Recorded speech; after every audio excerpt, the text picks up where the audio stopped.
No quarto episódio de Constelação aconteceu tanta coisa que falar de todos os detalhes deixaria a gente preso aqui por horas. Eu mesmo demorei 2 horas para ver tudo, pausando e anotando. Dessa forma nós vamos focar nos principais acontecimentos e depois a gente passa para as referências e curiosidades, que mesmo que não avancem a trama, enriquecem a nossa experiência de forma grandiosa. Nesse episódio nós também começamos na neve na Suécia e é o mesmo local dos outros episódios, mas agora nós estamos no que eu vou chamar de dimensão 2, porque eu consegui organizar os meus pensamentos melhor. É a dimensão onde existem o Magnus, a Alice 2, o Bud, a múmia de Irena e a Joe, que morreu. Não, mas essa é muito fácil mesmo. Faça outra mais difícil. Bom, sim, mas primeiro me responda essa pergunta. Magnus e Alice vão até a cabine 2 e no caminho falam sobre onde vão morar e sobre nunca mais ver ela. Possivelmente deve ser a Joe 2 que tem se materializado nos pesadelos dessa Alice. A gente volta para casa na dimensão 1, onde Magnus, Alice e a Joe 2 comemoram o Natal e aniversários atrasados. Joe 2 e Magnus 1 vão ter algumas discussões nesse episódio por causa do adultério de Joe 1, que Joe 2 não sabia até então ter existido. A primeira delas ocorre enquanto ele monta uma mesinha da IKEA, provavelmente da IKEA, porque ele fala que é um móvel barato e eles estão na Europa. Inclusive Magnus, que raio de tipo de nome é esse, pelo amor de Deus, tentou dar o troco paquerando a professora da própria filha, mas não passou de uns bons drinks e uma bitoca, pelo menos segundo o que ele conta pra Joe. Aparentemente verdade, né? Honestidade não é bem o ponto forte desse casal. Agora a Joe 1 não. A Joe 1, além do adultério com o Frederico, ela estava planejando ir embora com o amante para os Estados Unidos, que também é o chefe dela na ESA, montar uma empresa de serviços terceirizados para a NASA e ali ganhar um bom dinheiro. Nisso, a Joe 2 experimenta visões da ISS, né, da Estação Internacional Espacial, sempre com aquela voz distorcida de fundo, e ela se depara com mais inconstâncias na vida doméstica. Por exemplo, ela não lembra de saber tocar piano. Aliás, ela tem certeza que ela não sabe tocar piano, mas há imagens dela tocando nos porta-retratos sobre um instrumento que fica na sala, né? Algumas fotos ali dela com a Alice bem novinha tocando piano, né?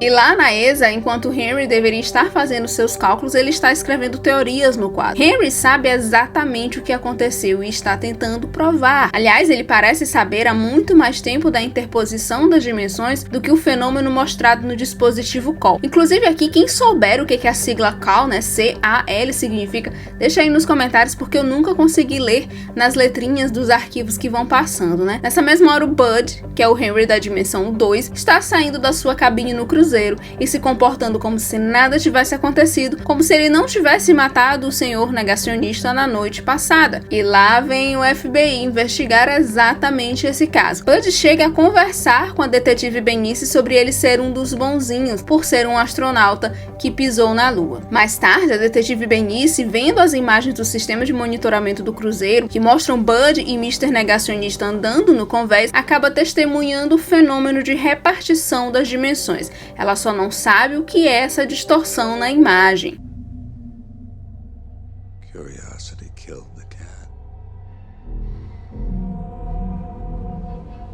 Joe e Henry acabam conversando sobre as experiências bizarras que as pessoas presenciam no espaço ou que pensam ter presenciado. Nisso, Henry coloca o Cal para troar e a Joe 2 ouve um zumbido, sente uma dor no olho, que é a dor no olho que está sangrando na Joe 1, presa na ISS. Além dela também testemunhar o tal efeito lá da repartição ou sobreposição de universos ou universo chocante. Eu, por exemplo, não tô entendendo muito bem essa imagem, né? Quem entendeu direitinho o que essa imagem está nos dizendo, deixa aí nos comentários. Eu entendi já o que o Henry fica explicando para todo mundo sobre a mesma partícula se comportar de duas formas diferentes, sobre o observador interferir no resultado do experimento, né? Que é a teoria do observador. E aqui o fato da Joe conseguir ver a imagem nos diz apenas que as pessoas que estão tendo contato com suas vidas trocadas é que conseguem observar o fenômeno. Mas o que eu realmente queria saber nessa cena é por que a Apple colocou monitores Dell ou HP não identificados no laboratório do Henry, em vez de colocar aqueles belíssimos monitores Apple Studio. Curiosity killed the cat. Em determinado momento mais pra frente, o Henry fala com um colega do Mitch sobre como o fenômeno do observador, que afeta o experimento em nível de partículas, também poderia existir no sentido reverso, com o experimento afetando a mente do observador. Isso explicaria por que ele consegue ver a tal explicação visual dos universos, das dimensões.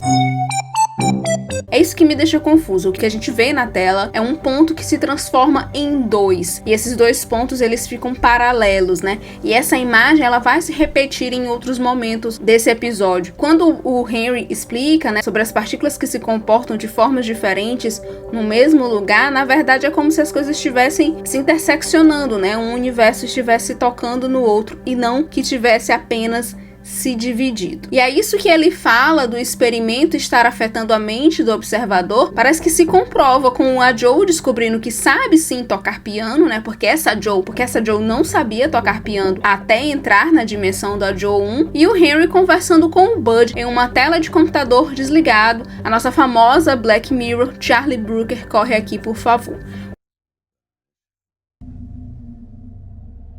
Curiosity killed the cat. Um outro ponto interessante desse episódio é que descobrimos que tanto Joe quanto Henry têm sido medicados com lítio, um antipsicótico, mesmo sem eles saberem. A psiquiatra tanto avisa Joe que ela precisa tomar lítio, quanto já vinha dando a substância para a comandante disfarçada de suplemento vitamínico do complexo B. Vitamina do complexo B é o nome de fachada para dar antipsicóticos a todos os astronautas da ISS que relataram testemunhar coisas bizarras, como é o caso do Henry também. Joe e Alice, em momentos distintos, tiveram um encontro com a outra dimensão. Isso acontece com a Joe quando ela está no seu escritório na ESA e dois funcionários entram para remover arquivos e documentos, mas parecem não perceber que ela está ali. Os dois homens, na verdade, estão na dimensão 2, onde a Joe 1 é dada como morta, e essa é a causa dos fantasmas, como provado por Joe, Henry e Bud. É possível acessar as duas dimensões, e quando isso acontece, tem essas colisões, tem essas visões de fantasmas. Alice, por sua vez, vê o funeral da mãe, que na verdade é mesmo a sua mãe, a Joe 1, na sala de casa. Ela também vê a Alice 1 e o Paul 1. Esse Paul 1 é o mesmo que aparece no episódio anterior no cemitério recitando o poema, possivelmente para o túmulo da Joe 1. Curiosity killed the cat. Já lá mais pro final do episódio, a Joe recebe em casa duas fitas cassete enviadas pelo Observatório Marítimo da Dinamarca, o que nos diz que todos esses fenômenos são observáveis de alguma forma, né? Essas coisas elas acabam escapando aqui e ali. Em uma das fitas é Joe 1 falando na ISS e na outra é a Irena 1 falando em russo pouco antes de morrer e ficar mumificada. É essa a gravação da Irena 1 que ouvimos no carro quando Joe está levando Alice para a cabana na Suécia. O episódio termina com mais uma briga entre Joe e Magnus, que acaba na astronauta matando o esposo sem querer. É por isso que não há Magnus na fuga do primeiro episódio. Não foi confirmado que o Magnus realmente morreu, mas é o que dá a entender, né? Que pelo menos ele ficou ali incapacitado, já que ele bateu a cabeça no piano, bateu a testa ali na quina do piano e ficou jogado no chão. E aí a gente tem a Joe super assustada com isso, e a gente sabe que no primeiro episódio a Alice até pergunta cadê o papai, e a Joe não fala nada pra ela. E a imagem passa então para uma segunda pintura do finlandês Hugo Sindberg, dessa vez para o diabo ao lado da panela, e a união das duas pinturas de Sindberg na cabana na Suécia foi a nossa primeira pista de dimensões sobrepostas, ainda no primeiro episódio. Pena que eu descrevi apenas como um capeta segurando uma cumbuca fumegante, porque eu não abri a Wikipedia sobre as obras de Hugo Sindberg direito. I just want us to be honest with each other. Depois desse recap, nós vamos para as referências, que particularmente é a parte que eu mais gosto enquanto estou assistindo Constelação, porque eu acho que já ficou bem claro para todo mundo aqui que eu não entendo nada de física, eu não consigo casar na minha cabeça isso que eu sei que está acontecendo com a imagem do experimento do Cole. O Bortbytingen, ou The Changeling, é um livro infantil da premiada escritora sueca Selma Lagerlöf. que é aquele livro ali que a Alice questiona pra mãe dela se é pra jogar fora ou não, e a Alice questiona de forma que a história é muito estranha, sobre trolls e bebês e uma mãe, né? Mas não é bem exatamente aquilo que a Alice disse, né? Esse livro é sobre os changelings, ou trocados, crianças humanas que são trocadas por crianças do povo das fadas. Além da conta que mães colocam seus bebês doentes na floresta para que sejam trocados por bebês sobrenaturais. Quando a mãe volta para conferir, o bebê morto é o das fadas e o seu foi levado para o mundo mágico e está vivo e feliz. Mas também é a lenda que explica por que muitas crianças que careciam de cuidados especiais eram maltratadas pelos pais por serem ditas do povo das fadas e não uma criança humana de verdade daquela família. É uma lenda que explica uma cultura permeada pelo sofrimento e dificuldade de se cuidar de crianças com alguma doença em meio à penúria. No livro da Sueca, a história que se desenrola é de uma mulher que recebe um menino changeling, mas não consegue maltratar a criança que é filha de trolls e trata esse menino da melhor forma possível, ainda que todos se voltem contra ela, inclusive o marido. Com a recusa da mãe em maltratar a criança, os trolls acabam libertando seu filho de verdade. Ou seja, se Joe 2 cuidar bem da Alice 1, ela pode ter até sua chance de ter a sua Alice 2 de volta. Uma referência carinhosa, digamos assim, desse episódio foi a cachorrinha cosmonauta Laika, o primeiro animal a ir para o espaço a bordo da Sputnik 2 em novembro de 1957. Conversando com Joe sobre seu trabalho, Henry cita que ninguém nunca questionou como a cachorrinha deve ter se sentido no espaço. Laika era uma doguinha de rua em Moscou quando foi selecionada para a aventura. Ela serviu de experimento sobre se seres vivos complexos sobreviveriam em órbita. O experimento, se alguém quiser saber a minha opinião, foi um completo desastre, com Laika morrendo por superaquecimento horas após o lançamento. Hoje há uma estátua dela no Centro de Pesquisa Militar de Moscou e ela também faz parte do Monumento aos Conquistadores do Cosmos, também na capital russa. Com o título do episódio, nós temos 3 referências mais simbólicas, assim, né? Fala da mão esquerda de Deus. A mão esquerda de Deus seria a mão com que Deus nos provê bênçãos temporais, materiais, como o pão de cada dia. A mão esquerda de Deus também é onde fica o arcanjo Gabriel, que é o mensageiro de Deus para a humanidade. É ele, por exemplo, que explica para Daniel suas visões e ele que conta a Zacarias sobre o futuro nascimento de João Batista e a Maria sobre sua concepção imaculada de Jesus. Além disso, o Henry nos diz que a mão esquerda de Deus é o nome que se dá à sensação que pilotos têm de uma das asas do avião estar sendo pressionada quando se atinge a altura de 9.000 pés. Porém, essa explicação só existe na série mesmo. Agora, o que tem a ver o anjo Gabriel anunciando coisas com Deus empurrando aeronaves para baixo? Eu também não entendi. É verdade sim que cosmonautas da missão Salyut 7 em 1984 relataram ter visto anjos no espaço. Essa é uma daquelas histórias escabrosas que não tem explicação e servem para encher vídeo de canal Dark aqui no YouTube, além da imaginação fértil de muita gente. Como mostra na série, o caso foi sim noticiado em vários lugares. O que aconteceu, segundo o comandante Oleg Atkov e os cosmonautas Vladimir Solovyov e Leonid Kizin, foi o que no dia 155 da missão, a estação espacial estava completamente banhada por uma luz laranja hipnotizante, parecendo entrar de fora da estação e penetrava em uma parede absolutamente opaca. Por um curto período de tempo, a luz laranja era tão brilhante que cegou a tripulação. Quando a visão voltou, cada um olhou pelas janelas para encontrar a origem da luz, procurando especificamente por uma possível explosão. Eles sabiam que a Salyut 7 havia sofrido incêndios anteriores, mas o que a tripulação viu era muito mais incompreensível. Todos os 3 cosmonautas relataram ver os rostos de 7 anjos que pairavam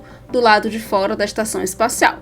Eles disseram ao controle terrestre que tinham aparência humana, com rostos e corpos que pareciam humanos, mas tinham asas e halos. Esses seres acompanharam a estação espacial por cerca de 10 minutos antes de desaparecerem. Só não é verdade que algum deles tenha morrido em um incêndio em casa. Não foi Bud, mas Alan Shepard, o astronauta que deu 2 tacadas em bolas de golfe na Lua durante a missão da Apollo 14 em 1971, e é provável que essas bolas ainda estejam lá pela Lua. Um detalhe que a gente encontra bem pequenininho numa dessas imagens sobre os casos estranhos de astronautas é sobre o deserto de Sinai no Egito. O deserto do Sinai é um dos locais mais famosos da Bíblia, de todos os textos das religiões abraâmicas, e é um dos locais que mais são explorados em relação ao êxodo dos hebreus que vagaram por 40 anos nesse deserto. Aqui o deserto de Sinai é o limiar, um lugar nem aqui nem acolá, como a intersecção de dimensões explicada na série pelo próprio Henry, né? Aquele limiar. Nem no cativeiro, nem na Terra Santa, nem na dimensão da Joe 1, nem na dimensão da Joe 2. Guys, stop it! Gostou desse vídeo? Curte e compartilha com os amigos, deixa aí nos comentários o que você achou desse 4º episódio de Constelação e o que você está achando da série como um todo. Coloca aí também as coisas que você achou interessante que eu posso não ter trazido aqui. Depois eu volto com mais conteúdo. Até!